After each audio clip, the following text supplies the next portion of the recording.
me suis rendu compte qu'en fait les gens étaient vraiment perdus dans toutes ces démarches de l'intérêt d'isoler, l'intérêt de mettre un pare-vapeur, etc. Et c'est là que on a entendu parler du métier d'auditeur. Et moi j'ai trouvé ça génial. Parce que je me suis dit, ben non, en fait c'est ça, j'adore parler aux gens, j'adore les conseiller. Et en me renseignant, c'était un métier où on manque cruellement d'auditeurs. Et on avait aussi beaucoup d'auditeurs, mais qui étaient plus dans l'aspect très scientifique, rapport un peu imbuvable, etc. Et ouais, moi je me suis dit, non, il faut que je conseille les gens, il faut que les gens comprennent pourquoi ils font de la rénovation. Bonjour, je m'appelle Guillaume. J'ai grandi à Rosny-sous-Bois dans le 93 avec un papa policier, des injustices, des choses pas cool, j'en ai vu pas mal. Effectivement, ça ça forge et mon père c'était un petit peu le chevalier blanc dans tout ça. J'ai pendant longtemps été une sorte de clone de lui. J'ai été un peu biberonné aux films d'action avec voilà, des policiers, etc. Star Wars, forcément j'avais une image édulcorée de tout ça, bien, mal. Donc je me voyais un peu aussi prendre à mon tour le rôle de chevalier blanc. Et donc du coup, effectivement, pendant très longtemps, je me vouais à être policier ou pompier. Après, j'ai pas été forcément un très bon élève. J'étais abonné au Peut mieux faire. Il y a des profs qui se sont vraiment trompés sur mon compte. Et au point où en fait ils ont essayé devant mes parents, un conseil de parents-profs, de me mettre des bûches devant mes parents. Ils étaient là devant mes parents, Guillaume il fait rien. Et là il me pose des questions devant mes parents. Et sauf que j'ai répondu tout en fait, parce que les cours je les connaissais, c'est juste que c'était une logique que j'arrivais pas à appliquer. En fait j'ai été mal orienté. Mes parents n'étaient pas forcément très au courant de tous ces processus-là. Et nous on avait la mauvaise image par exemple des filières professionnelles en région parisienne qui étaient plus des filières, en tout cas à mon époque, où on mettait les personnes qui ne réussissaient pas ou n'avaient pas spécialement d'avenir bien tracé. Du coup, on a voulu, malgré des résultats moyens, en fait, on s'était dit, voilà, j'ai refait ma deuxième, troisième, on continue en général. Très clairement, j'ai vite vu que j'irais jamais jusqu'au bac. Et donc, au bout d'un trimestre, en fait, j'ai quitté le cursus scolaire. Parce que mon souhait, c'était toujours d'être policier. Sauf qu'à l'époque, réduction de postes et de budget, ils faisaient passer des concours, mais ils prenaient pas tout de suite en fait derrière, quoi. Je me dis, ouais, l'armée aussi, c'est une entité. Voilà, j'avais des oncles qui étaient passés. Et c'est vrai que là, j'ai passé les concours et là, eux m'ont pris tout de suite. J'ai passé des classes qui étaient, donc c'était 6 mois, 3 mois à Gap, 3 mois à Chambéry. Qui était juste génial.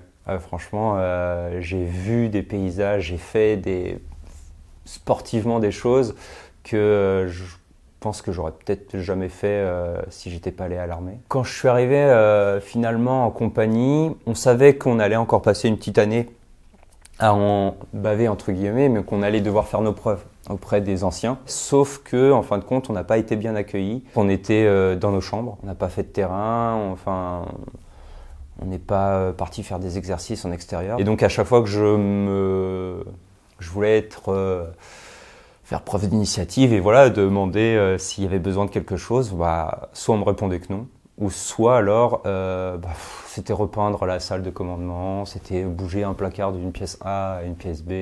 Ce côté d'être toujours en attente, c'est psychologiquement, au bout d'un moment, moi j'arrivais pas à m'en défaire. Je me rends compte que certainement j'avais traversé une dépression et je me suis dit voilà, il faut que je parte. J'étais parmi les derniers de ma promo parce qu'au final, au bout d'un an de vie en caserne, sur les 50 qui étaient arrivés, on n'était plus que 10. Pendant un an, j'ai été en arrêt. Et en attendant justement qu'on me réforme. Et au bout d'un an, enfin, ils m'ont réformé.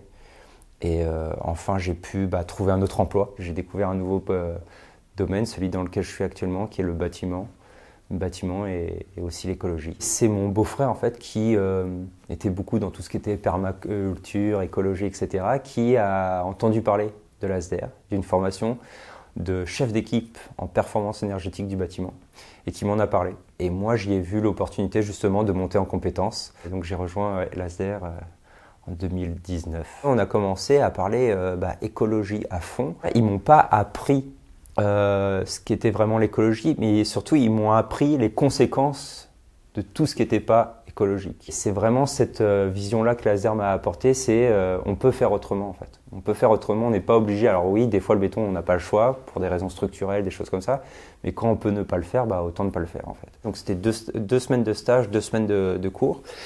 Et moi j'ai trouvé une entreprise qui est un rénovateur BBC, bâtiment basse consommation. Et au final, en suivant mon patron, donc que ce soit commercialement comme ces gars sur le terrain, je me suis rendu compte qu'en fait les gens étaient vraiment perdus dans toutes ces démarches de l'intérêt d'isoler, l'intérêt de mettre un pare-vapeur, etc. Et c'est là que on a entendu parler du métier d'auditeur.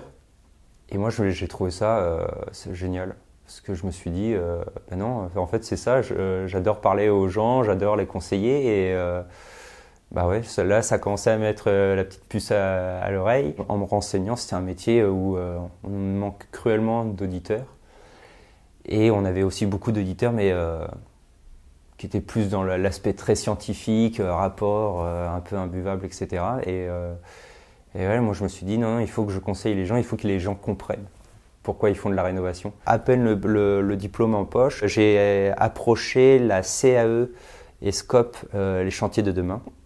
Donc c'est une coopérative des métiers de l'artisanat et du bâtiment et qui ont une valeur justement développement durable, écologie, etc. Et en fait, c'est Lionel Dujardin, le président de cette coopérative-là, qui me disait mais vu ce que tu veux faire, etc. Voilà, nous on est une coopérative, on aide les gens à créer leur entreprise, etc. Et tu serais le bienvenu. Je me suis dit oui, en fait c'est l'occasion en fait de.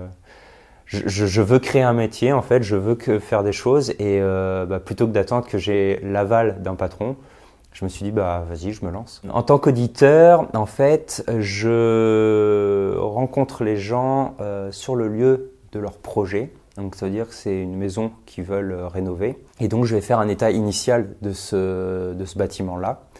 Et ensuite, à l'issue de cet état initial, je vais leur proposer un bouquet de travaux, des scénarios, qui vont leur permettre justement d'améliorer le confort et surtout leur consommation. Je fais vraiment ça beaucoup plus pour la passion que pour le salaire. Et donc moi, la précarité, je l'ai connue, je la connais encore un peu. Donc au final, je comprends très bien que les gens n'aient pas les moyens de mettre de l'argent dans des produits biosourcés. Mais il existe des moyens, en fait, on peut bouger les curseurs. Si les gens veulent leur maison en agglo, l'isoler avec du polystyrène, une maison isolée, ça sera toujours plus écologique qu'une maison qui ne l'est pas. Il ne faut pas culpabiliser les gens, il faut juste leur montrer de façon factuelle ce que ça apporte de bien, quoi. Oui, isoler, ça peut être cher, mais par contre, si c'est bien fait, c'est un investissement et pas qu'une simple dépense.